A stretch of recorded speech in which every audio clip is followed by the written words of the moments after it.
ఏంటి అసలుకి ఈ రెసిడెన్షియల్ జోన్ మధ్యలో హాస్టల్స్ వచ్చిన తర్వాత బయటికి వెళ్ళడం మీకు నియర్ బై పార్క్ వెళ్ళడం మాకు నియర్ బై పార్క్ కాదు. ఈవెన్ మేము ఇప్పుడు ఆ. ఇక్కడ గుడికి వెళ్ళాలన్నా చాలా కష్టంగా ఉంది. అందరు డస్ట్ వేసేస్తున్నారు.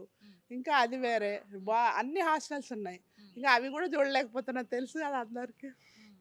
కూర్చుంటున్నారు అందరు. మేము ఇలా వెళ్తున్నాము, పెద్దవాళ్ళని కూడా లేదు, అలాగే కూర్చుంటున్నారు.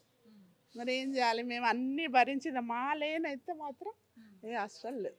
మేము పెట్టించలేదు. నైట్ అయితే అట్లీస్ట్ మీ లేన్ వరకు లేదు, కానీ నైట్ అయితే మీ గల్లీ దాటి బయటికి పోగలుగుతారా? పోగలుగుతున్నాక traffic at the same time traffic కూడా ఫుల్. 3 లోపటే 3 or 2 లోపటే మేము ఏదైనా కొనుక్కోవాలి, షాపింగ్ ఇక్కడ వెళ్ళాలంటే కూడా అప్పుడే, లేదా చాలా కష్టం ఉంది. చాలా మంది అంటారు నైట్ అయితే ఇక్కడ మేము పడుకోలేని పరిస్థితి ఉంటుంది. ఫుల్. ఎందుకంటే 24 hours కదా, ఎవరి ఇష్టం. బర్త్డే పార్టీ ఇట్లా చెప్తాం కదా, బర్త్డే ఆర్చి చేసుకుంటారు, అదంతా ఉంది కదా. అసలు ఈ జనరేషన్ అట్లా తిరుగుతుంటే బరి తెగించి మనం ఏం చెప్పలేము. అది సార్ మా గురు సార్, పెద్ద ఫాదర్ లాగా అది వాళ్ళది అయింది. అది అదే అసలుకి ఇప్పుడు మీరు గుడికి వెళ్ళాలి పరిస్థితి ఓకే డన్. సో సాయంత్రం ఏదైనా పని ఉంది, కాసేపు అట్లా పార్క్ లో పిల్లల్ని తీసుకొని వెళ్ళలేకపోతున్నాగా. అక్కడ కూర్చొని ఆ స్మెల్ చూడాలిగా, వాసన మీద. ఇంట్లో నేను టెర్రస్ మీద వెళ్ళి కూర్చుంటా, టెర్రస్ మీద చెట్లు పెట్టుకొని ఇంట్లోనే కూర్చుంటున్నా అంతే. ఇక వెళ్ళాలి అని ఒక రౌండ్ వేసి అక్కడ శివాలయం ఉంది, ఇప్పుడు క్లోజ్ చేసేస్తారు వీళ్ళ వాళ్ళే. ఎందుకంటే హాస్టల్ వాళ్ళే. మేము ఇలా వెళ్ళొచ్చు, ఇలా వెళ్ళి అలా వెళ్ళి రావాల్సి వస్తుంది. చూడండి డిస్టెన్స్ ఎంత ఉంది. పెద్దవాళ్ళు వెళ్ళగలుగుతారా? అంటే కొంచెం నడిచి వెళ్తాం, ఇంకా కొంచెం వాళ్ళ డిస్టెన్స్ కొంచెమే ఉంది, ఇలా వెళ్ళగలుగుతారా? అదొకటి. బిహేవ్ చేస్తున్నారు. మేము పెద్దలని చెప్తున్నాం కదా. ఇప్పుడు కూడా చూడండి, కావాలంటే అక్కడ చూడండి 3 జతలు ఉన్నాయి, జంటలుగా. ఏమి ఇట్లా పెద్దవాళ్ళని కూడా లేదు. అవన్నీ చూసి రావాల్సి వస్తుంది. అందుకని మేము గుడికి కూడా మానేసి ఇంకా ఇంట్లోనే, ఇంకా ఇక్కడ దగ్గర ఇంకా అక్కడ. ఇక్కడ యంగ్ జనరేషన్ పిల్లలు ఉన్నా, కొంచెం స్కూల్కి వెళ్ళే పిల్లలు ఉన్నా, వాళ్ళని బయటికి తీసుకెళ్ళే పరిస్థితి బయటలో ఎక్కడ అవి వాళ్ళ చిన్న పిల్లలు కూడా అవి చూడాల్సి వస్తుంది పరిస్థితి. అది చెప్పండి. అది మేము ఎంత చేసినా ఇప్పుడు చూడు డస్ట్ వేసేస్తారు, నైట్లో వేసేస్తారు. 12, 11 అప్పుడు ఎలా చెప్పగలుగుతాం మరి? Hostels at the same time ఇంట్లో ఉన్న వాళ్ళు కొందరు వేస్తున్నారు. అది మనం చెప్తే కూడా ఎవరు పట్టించుకోవట్లేదు. ఇంట్లో ఉన్న వాళ్ళు కూడా కొందరు వేస్తున్నారు. 100 రూపీస్ ఇవ్వలేరా? వాళ్ళ కెమెరాలు పనిచేయవు, మిగతాప్పుడు పనిచేస్తాయి. నేను ఆల్రెడీ పోలీసుకి కంప్లైంట్ ఇచ్చా. ఒకసారి వచ్చారు, వాళ్ళు వెళ్ళిపోయారు, మళ్ళీ వచ్చారు, మళ్ళీ వెళ్ళిపోయారు. వీళ్ళందరినీ ఓనర్స్ని రమ్మని చెప్పిపోయారు, వీళ్ళు వెళ్ళలేదంట. అది వెళ్ళలేదంట. అసలుకి ఆ బర్త్డే పార్టీస్ మీరు పైనుంచి ఏంది ఇది న్యూసెన్స్ అన్నా కూడా రెస్పాండ్ లేము. దసరా హాలిడేస్కి ఊరు వెళ్ళాం, వచ్చేసరికి అది సంగతి. మాకు తెలియదని వీళ్ళు, మాకు తెలియదని వీళ్ళు. రోజు 12 గంటలకు రాత్రి ఇక్కడ బర్త్డే అవుతుంది, రోజుకొకరిది అవుతుంది బర్త్డే.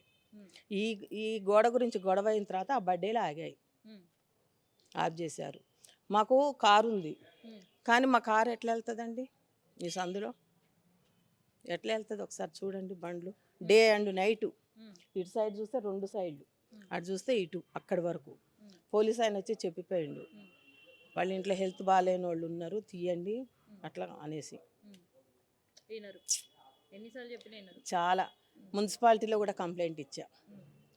మండే పెడతారు కదా, ఆ వెళ్ళి ఇచ్చా. వాళ్ళైతే అసలు అడ్రస్సే లేరు, ఒక్కసారి కూడా రాలేదు. 2 times ఇచ్చా. అసలు ఇక్కడ ఏమైనా రూల్స్ అండ్ రెగ్యులేషన్స్ ఉంటే? ఏమీ లేవండి, రూల్స్ ఏం లేదు, ఎవడిష్టం వాడు.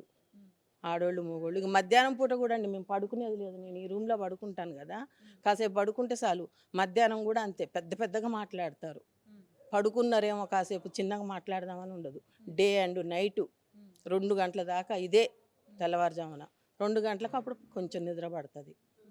ఆ తర్వాత మధ్యాహ్నం పూట పడుకుంటే మధ్యాహ్నం పూట ముచ్చట్లు ఆడవాళ్ళు పెద్దగా, నో స్టాప్. మా ఇంట్లో మేము మాట్లాడుకోవద్దా అని మాట్లాడతారు. అట్లీస్ట్ ఇప్పుడు మేము వచ్చాం కాబట్టి ఇలా బయటకు వచ్చి నిలబడ్డారు, సాయంత్రమో రాత్రో అసలు బయటకు వస్తారా? అసలు రాము. మేము ఇటు అటు 2 వైపులో డోర్లు వేసుకొనే ఉంటాం ఇంట్లో. అసలు అంతే కదా. ఇక అసలు బయటికే రాము. మాకు ఏదైనా పని ఉంటేనే ఒక 4 పనులు ఉంటే బయటకు వచ్చి ఆ 4 పనులు చూసుకొని వెళ్ళిపోతాం పైకి. ఇంక అంతే. మాకు ఫ్యామిలీలు రెంట్కి రావాలన్నా ఇబ్బందిగా ఉంది, రావట్లేదు. అది ఎందుకు ఈ హాస్టల్స్ వాళ్ళ వల్ల. అవును, దానివల్లేనండి. ఏమంటున్నారు ఫ్యామిలీస్ ఇన్ కేస్ రెంట్కి రావాలంటే వాళ్ళు ఏం ఆబ్జెక్ట్ చేస్తున్నారు? ఎదురుగా హాస్టల్ ఉంది కదా, డోర్ తీసుకొని పని చేసుకోవాలంటే మాకు ఇబ్బంది కదా అంటున్నారు. ఒకటి దానివల్ల రావట్లేదు. దానివల్ల మేము కూడా బ్యాచిలర్స్కి ఇవ్వాల్సి వస్తుంది. మాకు బ్యాచిలర్స్కి ఇస్తే మాకు ఇబ్బందిగానే ఉంటుంది. ఎందుకంటే వాళ్ళు 4 అని చెప్తారు, 6 వస్తారు, ఏమేమో ఇంకా డ్రింక్ తాగుతారు, ఏం చేస్తారో తెలియదు. అది పరిస్థితి అండి. అసలు బయటికి రాక ఎన్ని రోజులు అయిందండి మీరు? మేము ఇక్కడికి వచ్చిన కాచి బయటికి రాలేదండి. సంవత్సరాలు 13 ఇయర్స్ 13 ఇయర్స్ నుంచి అసలు ఇంకా బయటికి రావడం మా పని చేసుకుంటాం, మేము వెళ్ళిపోయి లోపల ఉంటాం. ఎనీ టైం చూడండి, మా ఇటు పక్కన డోర్ వేసి ఉంటుంది, అటు పక్కన డోర్ వేసి ఉంటుంది. లైట్లు వేసుకొని టీవీలు పెట్టుకొని కూర్చుంటాం. ఇన్ జనరల్ గా ఇట్లాంటి కాలనీ ఉన్న రెసిడెన్షియల్స్ ఉన్న ఒకరినొకరిని పలకరించుకోవడానికి వస్తాం, లేదంటే కిందకి దిగి అట్లా ఫ్రెండ్స్ వాళ్ళ ఇంటికి వెళ్ళడం వస్తుంది. అంత సీన్ లేదు ఇక్కడ. లేదు, ఇప్పుడు మాకు పిల్లలు ఉన్నారండి, కాసేపు ప్లే చేద్దామన్నా కూడా లేదు. ఇక్కడ కాసేపు ఆడిపిద్దామన్నా లేదు.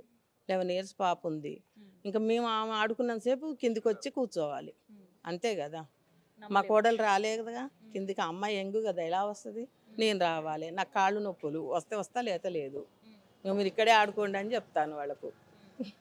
అది అసలు బయటికి వచ్చే పరిస్థితి కూడా లేదు. పరిస్థితి లేదండి. అది లేదు. ఇగో ఒకసారి వీడియో తీయండి, అటు ఆ బండ్లు చూడండి, బండ్ల పరిస్థితి చూడండి ఎలా ఉందో. అసలు ఎమర్జెన్సీ ఏంది అసలు? ఏంటి ఇప్పుడు కూడా అది ఎందుకు తీసుకున్నాము? వృద్ధాప్యం వచ్చినప్పుడు కూర్చుంటానికి రిలాక్స్ అని మా ఏజ్ వాళ్ళకన్నీ తీసుకున్నాం పోరాడి. ఏం లాభం? ఏం లాభం లేదు, వేస్టే కదా. అదండి పరిస్థితి. తొంగి చూసే మేము అసలు ఒక్కనాడు కూడా ఇంతవరకు వెళ్ళలేదండి, ఈ రోజుకి వెళ్ళలేదు దాంట్లోకి. ఎన్ని సంవత్సరాల నుంచి? అదే అది స్టార్ట్ అయిన కానించి ఈ రోజుకి మేము వెళ్ళలేదు. మేము ఇక్కడికి వచ్చి 13 సంవత్సరాలు, 14వ సంవత్సరం రన్నింగ్. ఇంతవరకు మేము బయటికి వెళ్ళి అక్కడ కూర్చోవటం, ఇక్కడ కూర్చోవటం చేయలే. కనీసం 5 నిమిషాలు మార్గం మీద మేము కూర్చోలే.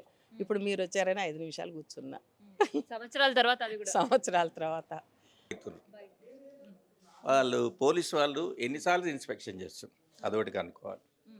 ఈ ఇన్స్ట్రక్షన్స్ ఏవైతున్నాయి దాదాపు 15 వరకు ఉన్నాయి. ఈ 15 ఇన్స్ట్రక్షన్స్లో వీళ్ళు ఎంతవరకు ఫాలో అవుతుంది? ఎప్పుడైనా పోలీసు వాళ్ళు వచ్చి ఇన్స్పెక్షన్ చేస్తున్నారా? వీళ్ళు రిజిస్ట్రేషన్ మెయింటైన్ చేస్తున్నారా? తర్వాత వచ్చినటువంటి వ్యక్తి యొక్క పర్టికులర్స్ తీసుకుంటున్నారా? వాళ్ళ ఆధార్ కార్డు తీసుకుంటున్నారా? ఇవన్నీ ఒకసారి మీరు హాస్టల్ వాళ్ళకి కానీ పోలీసు వాళ్ళతో కానీ ఎంక్వైరీ చేయాలి. ఇదొకటి దయచేసి. నిజంగా అట్లాంటి స్ట్రిక్ట్గా ఫాలో అయితే ఇన్నిగనం హాస్టల్స్ ఉండే అవకాశం ఉండేదా? ఉండకపో ఇట్లాంటి అవకాశం ఉండకపో. మోసే చెప్పినట్టు ఈ కోలివింగ్ హాస్టల్ చేయబట్టి వాళ్ళే అక్కడ చేస్తున్నారు. ఈ కోలివింగ్ కంటే అంతకుముందు వాళ్ళు ఓయో అనేటువంటి వస్తుండే, ఓయో గంటలు అంతే. అలాంటిది ఇక్కడ మన దగ్గర కూడా ఒకటి తెలిసింది, ఏది బరోడా బ్యాంక్ పక్కన గంటలే. అంటే అది బ్రోతల్ హౌస్కి బదులుగా దానికి ఒక కొత్త నేమ్ పెట్టారు. ఈ కోలివింగ్ అనే దానికి తెలుగులో మారిస్తే ఏముంటుంది? అలాంటి అర్థం లేదు. అదైతే మరీ ఘోరాతి ఘోరమైనటువంటి కల్చర్ అయిపోయిందండి. దాని గురించి కూడా మీరు బాగా పబ్లిసిటీ చేసి అవన్నిటిని నిర్మూలించేటట్టు చూడాలి.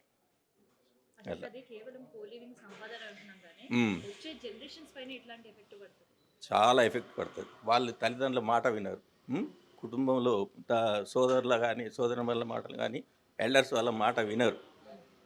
ఆ విధంగా తయారయ్యారు. మొత్తం పోయినాయి, ఆల్రెడీ పోయినాయి, విలువలు పోయినాయి. పెద్దవాళ్ళను గౌరవించే పరిస్థితి లేదు. ఇది అయిపోయిందమ్మా.